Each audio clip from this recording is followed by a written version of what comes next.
Hey guys, what's going on? Quick video, real quick. I just received a notification. Well, I didn't just receive it, but I recently just caught wind that Paulie Malignaggi was let go by Showtime's broadcasting team. So he will no longer be on there announcing fights due to some controversial comments that he made in regards to something that Devin Haney said in an interview. My take on that, guys, um, what he said, I guess the Dream said that he wouldn't allow no white guy would beat him ever. And I've heard other fighters say that, like Bernard Hopkins. And when I hear that, it just goes in one ear and out the other. Um, I don't take that with. I just take that with a grain of salt, cause like it's boxing. Anybody can be beat. It don't matter what color you are. It sells. It causes controversy, and people want to see lose, and it sells tickets when you make comments like that.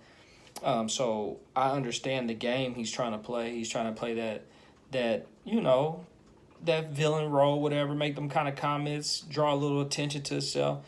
But anyways, long story short, so Polly gets on the interview, and they ask him about the question, and he basically gives his opinion that what Devin Haney said was not indeed true because, and he goes on to say that blacks, he says Italians or Irish, they dominated in the 50s, and the blacks dominated in the 60s, 70s, or the 60s, 70s, 80s, and the 90s, and the Eastern Europeans are dominating today. Look, I do not take offense to that, and I get what he's saying.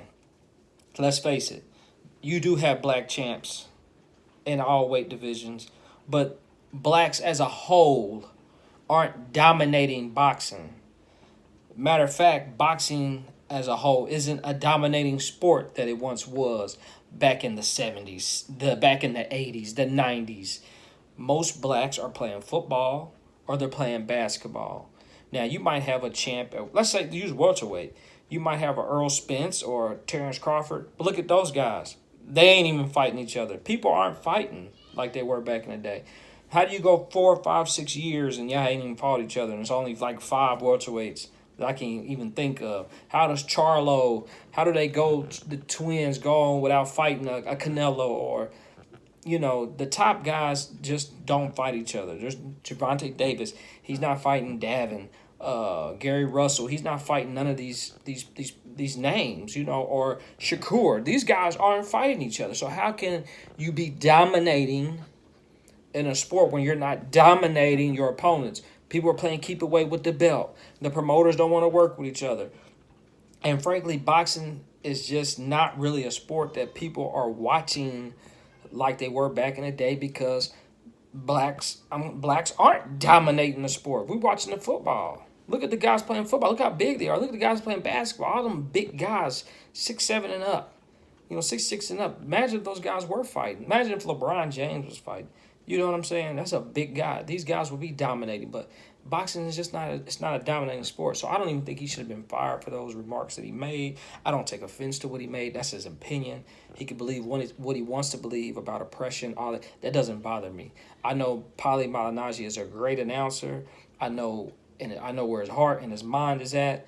So I know it's not on nothing racist. You know what I'm saying? He's never been that type of guy. I don't think they should have fired him. I don't think he should have said sorry. All those it's always older generations that are going to take offense to that. They're going to feel a certain way, and that's fine. They're entitled to feel that way. But it's a true statement. We're not dominating. Yeah, you got a Deontay Wilder. You got one heavyweight that's dominating. You talk about Anthony Joshua. He's overseas, but you got one American heavyweight that people talk about, Deontay Wilder. It's never been like this. It's always heavyweight ruled the boxing division. It was multiple heavyweights, 6, 7 of them at a time. So, no, they're not dominating like they were. I'm not talking about Mayweather, who dominated the money, the box ticket office. But after when he got to 147, he wasn't really, he was picking and choosing who he wanted to fight for money. So, I mean, there you have it.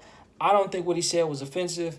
If you do, I'm sorry. I don't think he should apologize. I think people need to get out their high horse. Stop always looking for something to complain about. Now, I did make a video about Max Kellerman saying something in regards to Mike Tyson, how he thought he should have been dead, or, you know, he's glad he's a productive member of society. But I thought that was just a crazy comment to personally say that to somebody, you know. So I did make a video on that. So I'm not trying to sound like a hypocrite.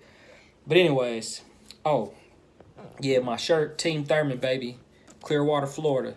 Yeah, he's always going to be the best pound for pound welterweight, even though he did lose to Manny Pacquiao. But there's nobody since Mayweather that has fought and left welterweight that has a resume like Keith Thurman, one-time Thurman at welterweight. Besides Manny Pacquiao, there's nobody else. So, anyways, that's the rest of this video. Hope you guys like it. Comment. Thumbs it down if you didn't. I don't care.